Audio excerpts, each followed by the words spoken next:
Harapan besar saya pribadi bahwa Kota Bekasi ini next ke depannya bisa menjadi kota metropolitan yang bisa membahagiakan dan menyenangkan warganya.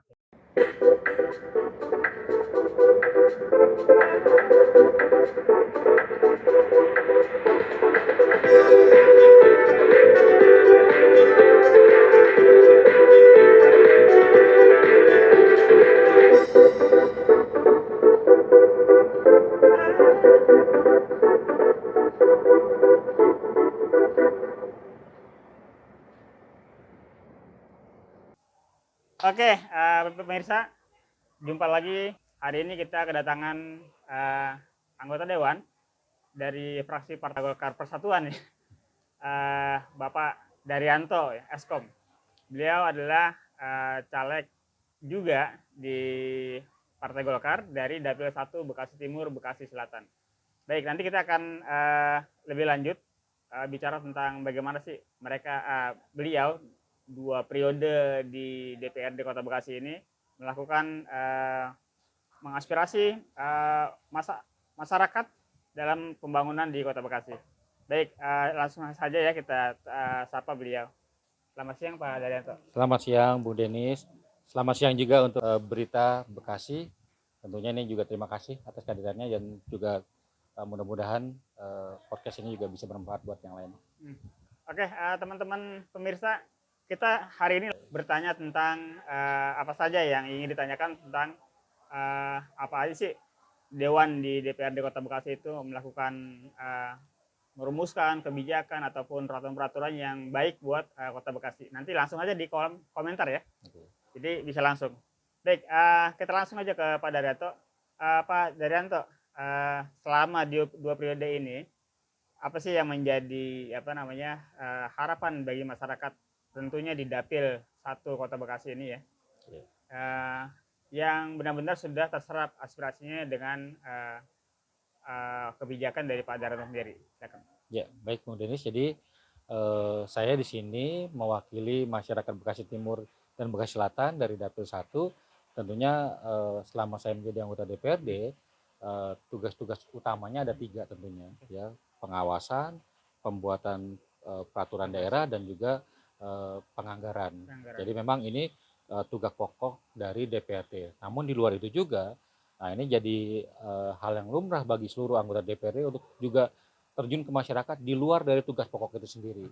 Ya, seperti banyak hal-hal yang tidak di cover juga di dalam penganggaran APBD, ya. Dan juga selain itu juga hal-hal lain juga seperti kebutuhan masyarakat baik dari kesehatan, pendidikan dan juga lain-lainnya, itu juga banyak yang memang di luar dari penganggaran dan juga tupoksi dari anggota DPRD itu sendiri, Bang Denis gitu. Pak Daryanto pernah di komisi berapa aja? Waktu periode pertama saya di Komisi 1 dan Komisi 4. Lalu periode keduanya saya di Komisi 2. Gitu. Artinya hampir semuanya sudah merasakan ya? Iya, kurang Komisi lebih 1, 2, dan 4. Iya. Tinggal 3 aja penganggaran ya? Iya.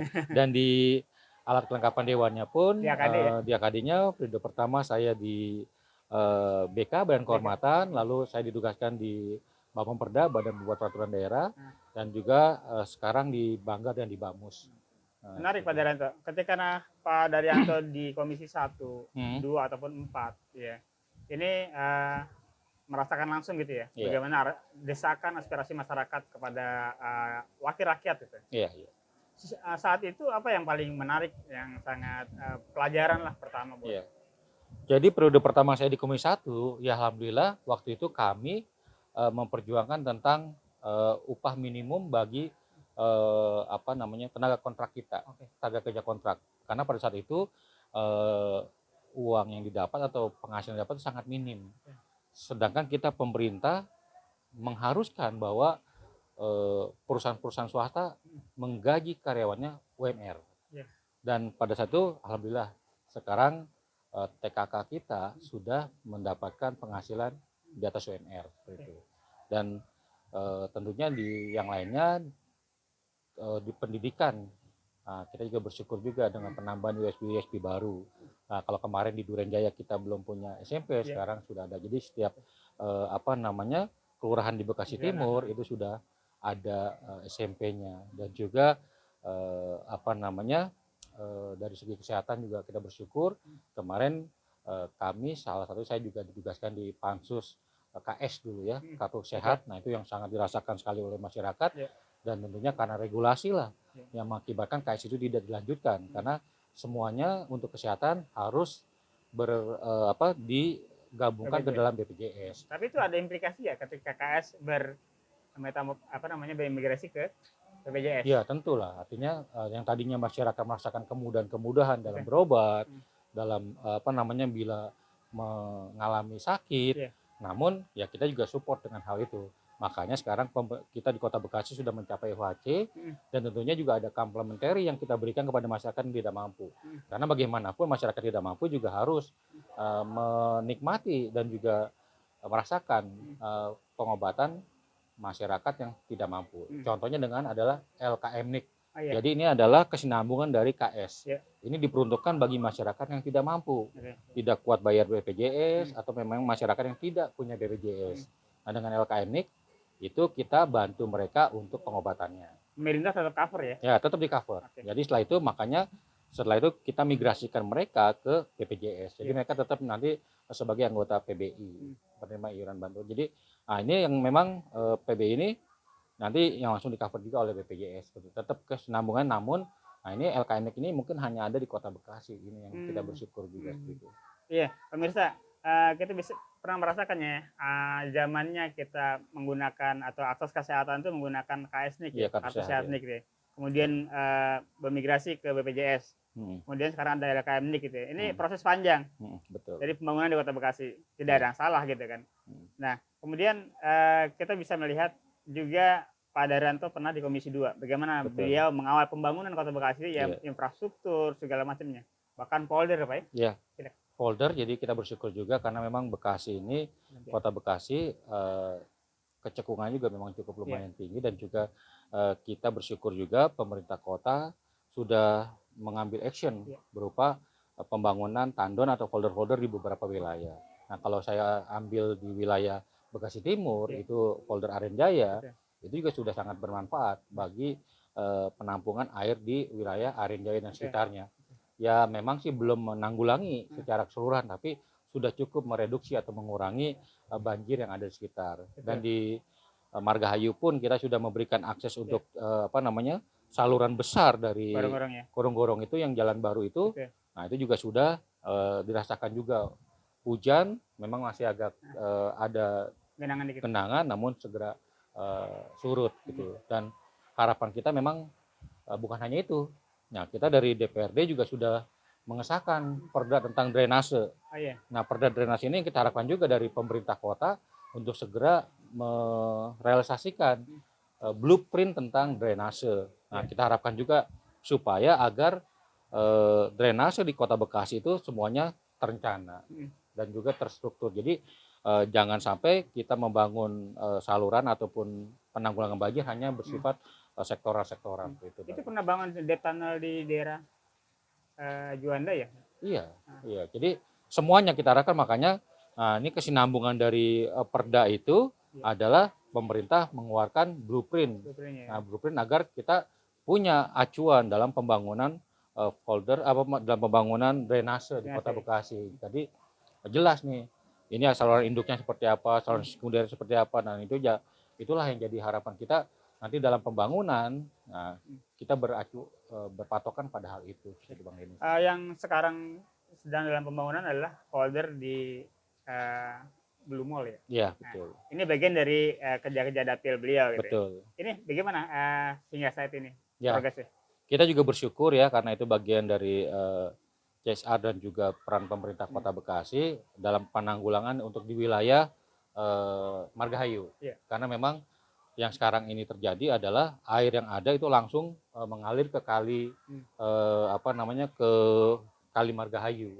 Nah, harapan kita itu bisa ditampung terlebih dahulu di sana, dan setelah agak surut baru bisa disalurkan kembali. Ya, itulah salah satu program-program yang mungkin kita harapkan juga nanti bisa mereduksi dari banjir yang ada khususnya di Bekasi Timur dan Bekasi Selatan. Oke. Bang, kembali ke apa namanya aspirasi masyarakat Dapil para pemilih Abang ini. Ya. Ini mereka sudah merasakan apa aja nih selama Bang menjabat 2 periode ini? Ya, kalau yang berdasarkan aspirasi yang sudah diharapkan oleh masyarakat, mungkin sebagian besar walaupun belum ya, tapi sudah bisa terrealisasi. Ya. Karena memang kemarin selama tahun 2020 ya, 2021 kan COVID ya, COVID ya. 2021-2022 itu memang pembangunan itu hampir tidak ada. Betul. Karena semua alokasi anggaran APBD diperuntukkan untuk penanggulangan COVID. Tenang, ya. Nah, kita bersyukur Kota Bekasi bisa segera bangkit. Nah, sekarang PAD-nya juga sudah bisa kembali ke seperti sebelum COVID.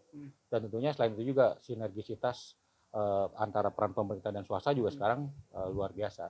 Kita sudah terbitkan juga perda tentang investasi dan juga penanaman modal. Tentunya itu untuk membantu dan juga menggait para investor untuk mau datang ataupun menanamkan modalnya di Kota Bekasi. Karena tentunya sebagai investor adalah kepastian hukum dan juga kemudahan dalam mengurus izin itu menjadi acuan bagi mereka untuk mau berinvestasi. Yang pencanangan tahun ini apa, Bang? Ya, kalau RPJMD yang ada kan memang sudah habis karena kemarin zamannya Pak Rahmat Effendi dan Pak Triadiarto sudah selesai di 2023 kemarin tanggal 20 dan sekarang pun kita sedang kemarin baru berkenalan dengan PJ yang baru Pak Raden Gani Muhammad. Nah, nanti kita akan diskusikan lagi apa yang menjadi program kedepannya dari PJ dan juga nanti tentunya di 2024 kita juga akan memilih pemimpin yang baru. Oke, kita bisa mengintip sedikit tentang anggaran perubahan ya. Ya. Ini mau kemanain gitu? Ya. Ya, jadi memang ada beberapa kegiatan utama nanti yang itu di perubahan karena kita harus menyiapkan anggaran untuk pemilu. Iya. Nah, baik pemilu pileg ataupun pilkada ya, pilpres, pileg dan pilkada ini juga penganggaran kita siapkan di perubahan ini dan nanti di Murni 2024. Selain itu juga tentang proses pembangunan juga tidak kita tinggalkan. Nah, itu juga menjadi porsi besar juga buat kita dalam APBD perubahan ini. Yang lain-lainnya berjalan seperti semula. Jadi memang kembali lagi target pembangunan kita tetap menjadi prioritas utama. Oke. Pemirsa, kita nggak cuma bicara soal politik ya. Kita lebih dekat lagi bicara soal keseharian beliau. Sebagai apa sih kita nggak tahu ya. Yeah. Mungkin dengan mediasi ini kita bisa tahu beliau seorang apa sih selain sebagai politisi. Yeah. Baik, untuk sahabat-sahabat Calegpedia ini juga mungkin saya sharing saja dengan teman-teman mungkin caleg-caleg yang akan masuk ke DPRD nanti, karena bagaimanapun peran dari kita semua para calon legislatif adalah bisa menjaring ataupun menyampaikan aspirasi masyarakat, kita sebagai jembatan bagi masyarakat juga dengan pemerintahan. Dan sebenarnya banyak hal-hal yang tidak di cover, yang tadi saya bilang tidak di cover oleh anggaran APBD. Ya seperti tadi kita sama-sama di pagi hari kita ke lapangan. Nah, itu kita fogging. Memang program pemerintah adalah tidak ada fogging. Ya, program pemerintah adalah bagaimana membersihkan, menguras, tidak ada ini 3M itu. Tapi kan kembali lagi, bagaimana memutus mata rantai induknya, ya kan? Nah, kita membunuh nyamuk induknya dengan cara fogging salah satunya. Dan itu tidak ada di program pemerintah, tapi ya itulah permintaan masyarakat. Ini inisiatif atau apa permintaan masyarakat ya? Permintaan masyarakat ya, artinya ya karena memang sekarang ini dengan musim kemarau ini banyak sekali nyamuk-nyamuk dan juga demam berdarah, termasuk di RW 5 yang kita fogging itu ternyata sudah ada korban dari demam berdarah. Makanya tadi kita lakukan fogging dan alhamdulillah satu RW tadi sudah bisa diselesaikan di fogging semua. Gitu. Artinya caleg itu juga nggak cuma dia harus tadi paham wilayahnya ya? Ya, saya harapkan nanti teman-teman juga caleg-caleg yang lain, ayo kita turun ke masyarakat, dengarkan apa yang menjadi harapan mereka. Ya mudah-mudahan kalaupun tidak saat ini bisa selesaikan, ya next ke depan bisa dibantu atau diselesaikan seperti itu. Oke. Terakhir ya, atau ada pertanyaan dari belum ada ya? Terakhir kita akan tanya soal beliau akan kembali maju ke Pileg 2024 ya dengan Partai Golkar. Dan kita mau tahu, pengen tahu sebenarnya ke depan itu Bekasi ini mau diapain tuh ya? Karena dua periode dia mengalami di Kota Bekasi ini, tentunya kita pengen tahu gitu ya. Ini sharing juga buat teman-teman caleg baru gitu. Iya. Silakan Bang. Iya, jadi ada harapan besar saya pribadi bahwa Kota Bekasi ini next ke depannya bisa menjadi kota metropolitan yang bisa membahagiakan dan menyenangkan warganya. Gitu. Jadi baik dari segi karena kita ketahui tingkat populasi di Kota Bekasi yang masyarakat juga heterogen, ini tentunya butuh penanganan dan juga pelayanan khusus untuk masyarakat Kota Bekasi. Tentunya seperti itu. Dan yang kedua juga dari segi kesehatan. Kita berharap juga nanti masyarakat tidak khawatir kalau bila mengalami sakit. Makanya tadi program LKM-nya itu juga saya pikir sudah cukup membantu masyarakat yang tidak mampu, bagaimana mereka bisa tertangani dan terbantu dengan program-program itu. Dan dari segi pendidikan, nah ini juga jadi momok bagi kita setiap tahunnya, karena setiap tahunnya itu selalu saja menjadi masalah di PPDB online atau penerimaan siswa baru, peserta didik baru. Nah itu juga menjadi kendala. Bagaimana agar ini kita bisa tuntaskan ke depannya, jangan sampai masalah ini berulang dan berulang lagi. Gitu. Dan terutama juga memang masalah sekolah menengah atas, jadi SMA dan SMK. Ya. Ini kita juga harapkan ada komunikasi lah antara pemerintah provinsi dengan pemerintah kota. Jangan sampai kita membiarkan hal ini terus, karena bagaimanapun yang akan menjadi berdampak adalah anak-anak kita. Anak-anak yang tinggal di Kota Bekasi salah satunya. Bagaimana mereka mau melanjutkan ke tingkat pendidikan yang lebih tinggi, tingkat atas, tapi tidak ada sarananya.